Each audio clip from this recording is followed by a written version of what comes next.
जय हिंद दोस्तों, मैं राहुल कुमार अपने इस चैनल राहुल आर्ट्स एकेडमी पर आप लोग का फिर से एक बार स्वागत करता हूं। दोस्तों, मेरे फ़ोन में कुछ खराबी जाने के कारण मैं कुछ दिन तक वीडियो अपलोड नहीं कर पाया था, उसके लिए क्षमा चाहता हूं। हम हिंदी का समरी अपलोड कर दिए थे विष के दांत सेकेंड चैप्टर का गोधूली का।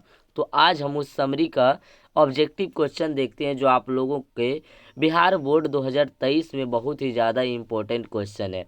तो चलिए हम पहले क्वेश्चन की तरफ बढ़ते हैं। हमारा पहला नंबर क्वेश्चन कह रहा है कि विष के दांत शीर्षक कहानी के कहानीकार कौन है।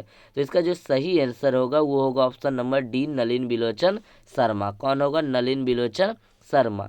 चलिए हम नेक्स्ट क्वेश्चन की तरफ बढ़ते हैं। हमारा 2 नंबर क्वेश्चन कह रहा है कि गिरधर लाल कौन है। तो गिरधर लाल जो है वो मदन के पिता थे। कौन थे? ऑप्शन नंबर बी इसका सही होगा, मदन का पिता। गिरधर लाल जो है वो मदन के पिता थे। चलिए नेक्स्ट क्वेश्चन की तरफ हम बढ़ते हैं। नेक्स्ट क्वेश्चन हमारा 3 नंबर क्वेश्चन कह रहा है कि मदन ने कासू के कितने दांत तोड़ डाले। देखिए कासू जो है, कासू उपनाम है किसका? खोखा का। खोखा को ही कासू कहा जाता था। किसको कहा जाता था? खोखा को। तो एक और ऑब्जेक्टिव आएगा कि खोखा का दूसरा नाम क्या है, तो ऑप्शन होगा कासू सही होगा। तो यहाँ जो पूछा है, यहाँ पूछा गया है कि मदन ने कासू के कितने दांत तोड़ डाले। तो मदन ने कासू के 2 दांत तोड़ डाले। चलिए नेक्स्ट क्वेश्चन, क्वेश्चन नंबर 4 की तरफ बढ़ते हैं। क्वेश्चन नंबर 4 कह रहा है कि नलिन बिलोचन शर्मा के माता जी का नाम क्या था। तो देखिए हम वहाँ भी बताए थे कि नलिन बिलोचन शर्मा का माता जी का नाम रत्नावती शर्मा थी। तो चलिए यहाँ जो ऑप्शन नंबर सी है वो रत्नावती शर्मा इसका सही आंसर होगा। आंसर नंबर क्वेश्चन नंबर 5 की तरफ बढ़ते हैं। क्वेश्चन नंबर 5 कह रहा है कि नलिन बिलोचन शर्मा की कहानियों में किसके तत्व समग्रता से उभर कर आए हैं। तो देखिए ये जो तथ्य है वो मनोवैज्ञानिकता, ऑप्शन नंबर बी जो होगा इसका सही होगा, ऑप्शन नंबर बी। क्यों मनोवैज्ञानिकता? क्यों? तो देखिए ये जो कहानी है ये मनोवैज्ञानिक दबाव बनाता है किस पे? महलों और झोपड़ी के बीच। ये मनोवैज्ञानिक दबाव बनाता है महलों और झोपड़ी के बीच। इसलिए किस कहानी से उभर कर आए हैं? तो मनोवैज्ञानिकता के समग्रता से उभर कर आए हैं। क्वेश्चन नंबर 6 की तरफ हम बढ़ते हैं। क्वेश्चन नंबर 6 कह रहा है कि मोटर कार को किससे खतरा हो सकता था। देखिए मोटर कार को एक ही आदमी से खतरा हो सकता था जिसका नाम था खोखा या कासू, क्योंकि वो अगर कुछ कार को कर भी देता तो उसको सेन साहब कुछ नहीं बोलता। क्यों? क्योंकि उसके आँख का तारा जो था। चलिए क्वेश्चन नंबर 7 की तरफ बढ़ते। क्वेश्चन नंबर 7 कह रहा है खोखा खोखी किस भाषा का शब्द है। देखिए खोखा खोखी जो है ये बांग्ला भाषा का शब्द है। किस भाषा का शब्द है? बांग्ला भाषा का शब्द है।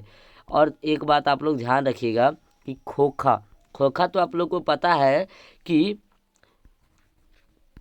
कासू को खोखा कहा जाता था, और ये खोखी किसको कहा जाता था? तो खोखी शब्द जो है वो सेन साहब अपनी बेटी के लिए प्रयोग करता था। किसके लिए? बेटी के लिए। चलिए क्वेश्चन नंबर 8 की तरफ बढ़ते हैं। क्वेश्चन नंबर 8 हमारा कह रहा है कि ऐसे ही लड़के आगे चलकर गुंडे चोर डाकू बनते हैं। यह पंक्ति कहानी के किस पात्र ने कही। देखिए यह बात जो है यह सेन साहब का था। कौन कहे थे? सेन साहब। जब मदन के माँ को बोला था सेन साहब कि मदन की माँ मदन को ले जाओ, मदन की माँ मदन को ले जाओ, तभी उन्होंने बोला था कि ऐसे ही लड़के आगे चलकर चोर गुंडे और डाकू बनते हैं। तो पूछेगा कि ऐसे ही लड़के आगे चलकर गुंडे चोर डाकू बनते हैं, यह पंक्ति कहानी के किस पात्र ने कहा। तो इसका जो सही आंसर होगा वो होगा सेन साहब। क्वेश्चन नंबर 9 कह रहा है कि खोखा खोखी का अर्थ क्या है। तो देखिए हम अभी जस्ट बताए थे कि खोखा कहा जाता था कासू यानी कासू यानी सेन साहब के बेटा को, और खोखी उनकी बेटी को। तो बच्चा और बच्ची के लिए शब्द प्रयुक्त किया जाता था। ऑप्शन नंबर ए इसका सही होगा, बच्चा बच्ची। चलिए 10 नंबर क्वेश्चन कह रहा है खोखा का क्या नाम है। खोखा का जो ओरिजिनल असली नाम है वो कासू है। क्या है? कासू। चलिए ऑप्शन नंबर क्वेश्चन नंबर 11 की तरफ बढ़ते हैं। क्वेश्चन नंबर 11 कह रहा है 20 के दांत कैसी कहानी है। 20 के दांत जो है एक तरह से मनोवैज्ञानिक कहानी है। कैसी कहानी है? मनोवैज्ञानिक कहानी है। इसका ऑप्शन नंबर डी सही होगा, मनोवैज्ञानिक कहानी।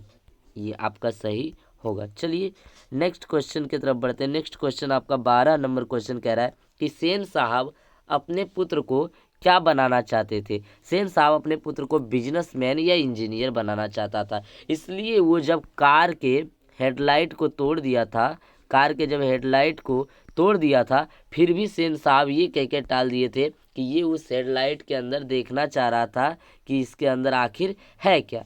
चलिए 13 नंबर क्वेश्चन की तरफ बढ़ते हैं। 13 नंबर क्वेश्चन कह रहा है मदन अक्सर किसके हाथों से पीटता था। मदन जो है अक्सर अपने पिताजी के हाथों से पिट जाता था।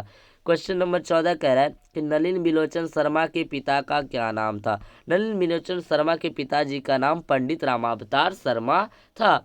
उनकी माता जी का नाम रत्नावती शर्मा था।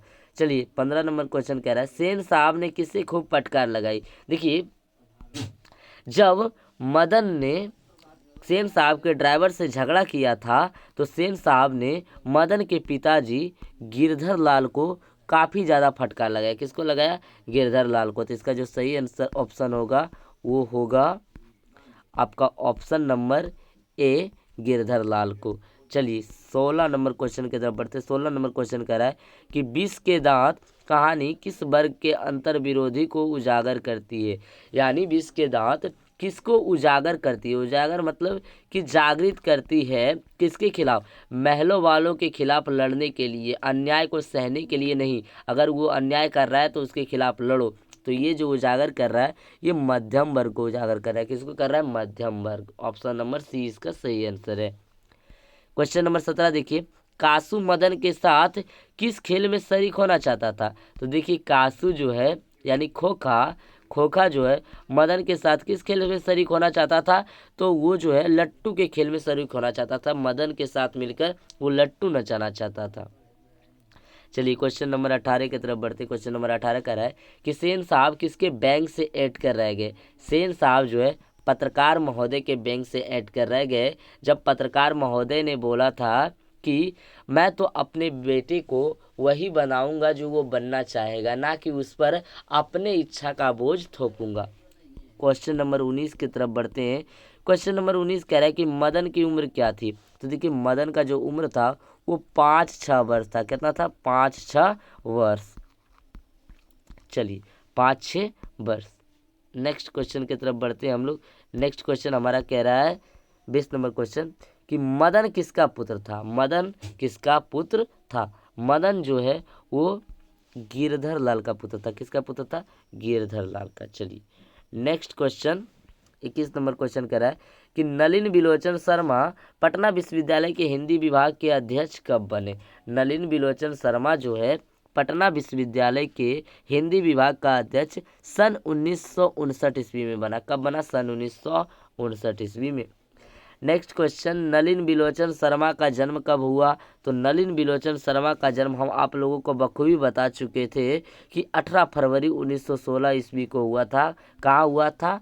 तो पटना के बदर घाट में हुआ था 18 फरवरी 1916 ईस्वी। इसका ऑप्शन नंबर 20 सही है। नेक्स्ट क्वेश्चन है कि नलिन बिलोचन शर्मा की मृत्यु कब हुई। तो 12 सितंबर 1961 ईस्वी को नलिन बिलोचन शर्मा की मृत्यु हो गई थी। नलिन बिलोचन शर्मा का जन्म कहाँ हुआ। तो हम आपको सारांश में भी बता दिए थे कि बदर घाट पटना में उसका जन्म हुआ था। 25 नंबर क्वेश्चन दृष्टिकोण किनकी रचना है। हम वहाँ भी बताए थे कि ये VVI ऑब्जेक्टिव है। यहाँ भी देख लीजिए कि दृष्टिकोण किनकी रचना है। तो ये जो है नलिन बिलोचन शर्मा का रचना है। ऑप्शन नंबर 20 सही होगा। 26 नंबर क्वेश्चन कह रहा है लड़कियाँ क्या है कठपुतलियाँ, किसे इस बात पर गर्व है। देखिए लड़कियाँ क्या है कठपुतलियाँ, इस बात को जो गर्व है माता पिता को है। किसको है? माता पिता। कौन माता पिता? तो सेन साहब और सेन साहिबा को इस बात पर गर्व है कि उसकी जो लड़कियां हैं वो कठपुतलियां हैं। तो ऑप्शन नंबर डी सही आंसर होगा इसका। ऑप्शन नंबर डी सही आंसर। चलिए नेक्स्ट क्वेश्चन कह रहा है 27 नंबर कि कौओं की जमात में शामिल होने के लिए कौन ललक गया। देखिए जब मदन लट्टू नचा रहा था तो उसके झुंड में शामिल होने के लिए कौन ललक गया। तो इसका जो सही आंसर होगा वो खोखा। कौन? खोखा। मदन के साथ लट्टू नचाने के लिए खोखा ललक गया। तो खोखा जब ललक गया तो देखिए ये कहा गया था कि कौआ जो देखिए याद कीजिए कि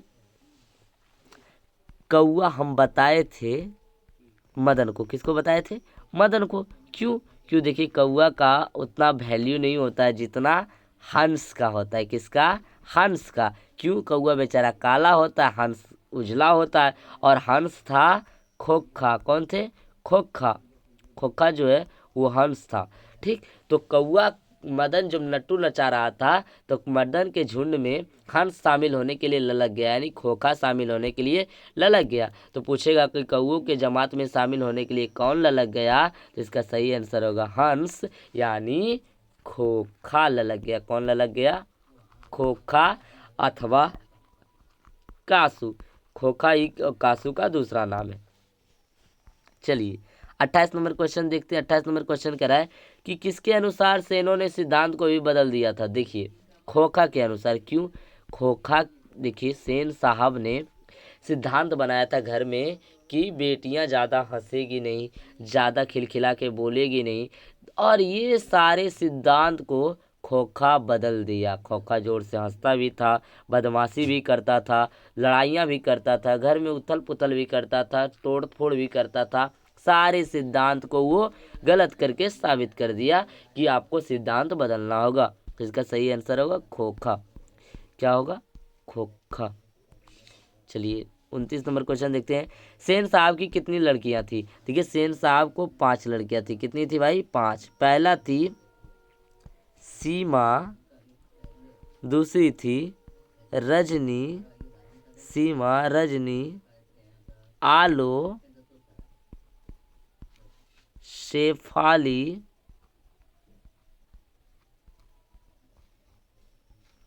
और आरती।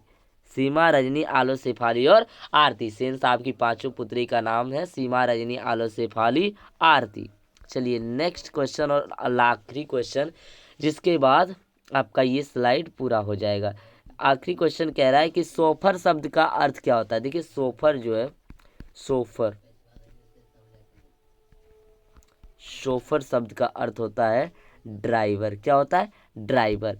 चलिए आशा करते हैं कि आपको ये वीडियो काफ़ी ज़्यादा पसंद आया होगा।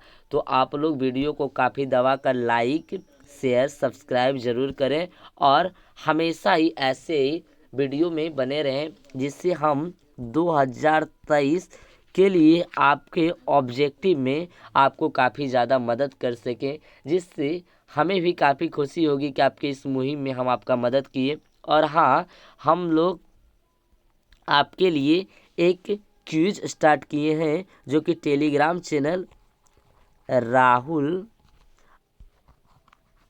आर्ट्स एकेडमी पे डेली 7:30 बजे, कितने बजे? 7:30 बजे से उड़ान सीरीज का चलता है। और कल आप लोग इसको देख के आइएगा 20 के दांत का पूरा, तो आपका कल 7:30 बजे से होगा 20 के दांत का ऑब्जेक्टिव क्यूज। 20 के दांत का ऑब्जेक्टिव क्यूज, और इसमें आपका टोटल कितना क्वेश्चन रहेगा भाई? तो टोटल आपका